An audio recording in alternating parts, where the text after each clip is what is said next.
Hello and a warm welcome to the Open Treasury podcast, your go-to source for the latest news and analysis in corporate cash and treasury management. This show is brought to you by CTMfile.com and the Treasury News Network, where treasury professionals learn and share the information that matters most.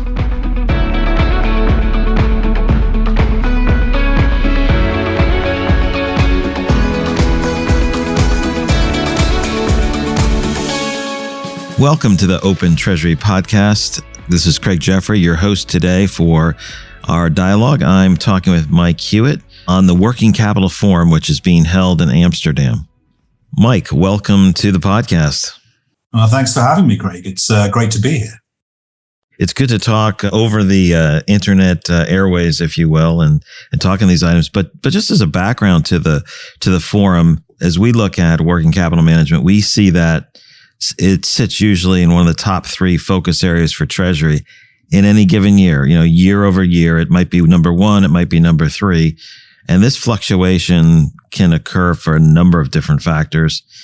And your firm is in the middle of hosting an award ceremony and educational events focused on working capital topics with a dialogue, presentation, panel discussions, really interesting items. And I'm looking forward to joining you in Amsterdam, but maybe you could give us some background on what your firm does broadly. So maybe you could emphasize a little bit about what you do at the working capital events or the Working Capital Forum. Absolutely. So we've been in business for around 10 years, and we started really to give corporate treasurers a chance to get together and connect with each other, but also with, solution providers and service providers who might possibly have some answers to their questions. Since then, we've grown, and our main brands now are Treasury Dragons, which is about treasury technology, mainly online. But the Working Capital Forum is a major international networking group, and its members are corporate treasurers, but also people from, let's call them adjacent roles in that Venn diagram of treasury. We have procurement people who overlap with treasury when it comes to running supplier finance programs, for example. We have some pure finance people and a few technology people as well. And we meet in cities around the world. So our most recent ones, Stockholm in June, New York last month, and as you rightly said, Amsterdam in December. They tend to be off the record, which gives treasurers the chance to really open up about what matters to them. And more importantly, Craig, gives me a chance to enjoy lunch in several pleasant cities around the world. Yeah, getting back to physically meeting people is a privilege. You've had Stockholm, New York City, and Amsterdam's coming up in December. What are the exact dates for the event, and is it too late to register? It isn't too late to register. We're on the 1st of December, and it's at the Beurs van Berlage in Amsterdam. I had to have tuition from my Dutch colleagues to pronounce that even close to correctly. It's the former stock exchange in the middle of Amsterdam. You can register. It's all at workingcapitalforumeurope.com, so quite logical. And the really great thing is if you're a corporate treasurer or a corporate in the procurement space, it's free to attend. Although tragically, if you're a service provider, you are going to have to pay us something. But for treasurers, completely free. That is both logical and appropriate. As we shift part of our discussion to learning and talking about things, you mentioned that the delegates will be coming from Treasury and adjacent spaces. Working capital is really a area that touches on multiple groups. And to be really efficient and effective, it requires involvement in multiple parties. As these delegates come to this event or Amsterdam, what are they hoping to learn and achieve? In addition to this, confidential dialogue, what are they seeking to gain? Well, we often ask our delegates what they found most valuable, and that feeds back into how we structure events going forward. And the number one thing they tell us they want to hear is examples of how other people in their position have achieved similar objectives. So a typical scenario for us is the corporate treasurer will be told or advised by the CFO that, look, working capital is a real priority. And they're looking for tools and techniques to help them achieve working capital goals. But most importantly, they want to say, well, how have other companies a little bit like us addressed the same problems I've addressed? And can I learn from their experience? So they're definitely coming to hear from companies like Coca-Cola, Pepco, Danfoss and Henkel, big German FMCG company, about how they've tackled those challenges.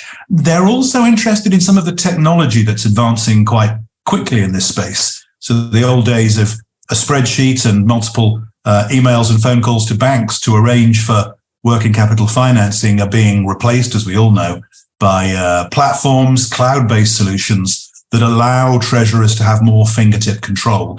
And we certainly have plenty of those service and solution providers at the event talking about and giving live demonstrations of what they can do for treasury. I'm trying to figure out how to ask this question, Mike. I mean, the situation of the environment impacts what goes on with working capital, macroeconomic elements. The technology, as you talked about, fit into that. How much of an emphasis is on the macro environment and information and guidance that is as current and relevant versus timeless? Thanks, Craig. We opened the day with the chief economist of Rabobank, who's giving us an update on those macroeconomic trends. And there's no doubt that right now we're all too familiar with rising interest rates, with inflation, with continuing supply chain shocks, both post-COVID and because of the war in Ukraine. And that's creating an environment in which the certainties that many treasurers have worked with for the past decade have kind of gone. I'm old enough to remember previous time of interest rates when cash was not free and anything you did had to factor in the cost of cash. For lots of people who are, let's say, under 30, that's not a thing they've ever experienced before. So there's been a big switch in the way we think about cash forecasting and working capital as we move into an era where interest rates are going to continue to rise and where the cost of capital for companies is going up constantly. So a good example is inventory, which just post-COVID, we switched from just in time, which was the watchword, keep your inventory slim. Everyone said, oh, supply chain shocks. Now we must have just in case, build up inventory, build up stocks. Now in a kind of third wave, people are saying, well, hang on a second. The cash that's locked in that inventory now has a cost. And we need to start thinking differently about how we manage inventory. And that's why inventory finance is one of our agenda items for Amsterdam. So a complete change to the way people think about cash and therefore about working capital. This returned emphasis or heightened emphasis on forecasting, visibility, liquidity, and of course, working capital is part of this overall liquidity management perspective. I guess we've seen a rise of terms extension on the payment side, supply chain finances you had talked about. This comes from the obvious reasons, some of what you mentioned, as well as perhaps some non-obvious points of view that come up there. Do you see any other influencers out there that are pushing this focus on forecasting, beyond just the macroeconomic elements?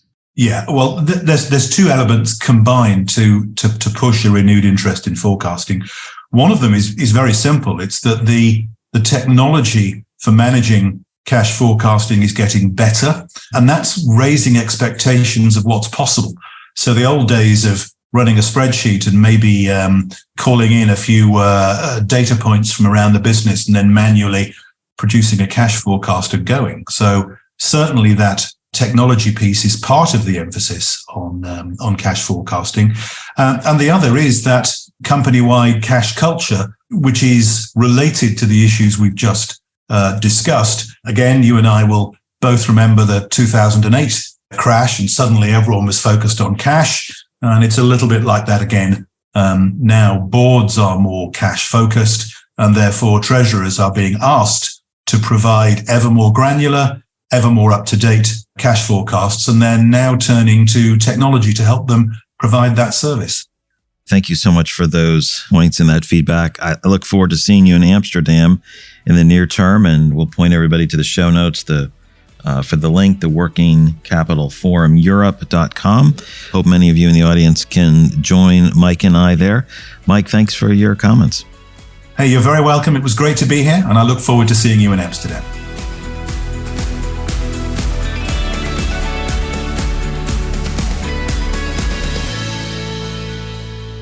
This podcast is provided for information purposes only, and statements made by CTMfile or guests on this podcast are not intended as legal, business, or consulting advice.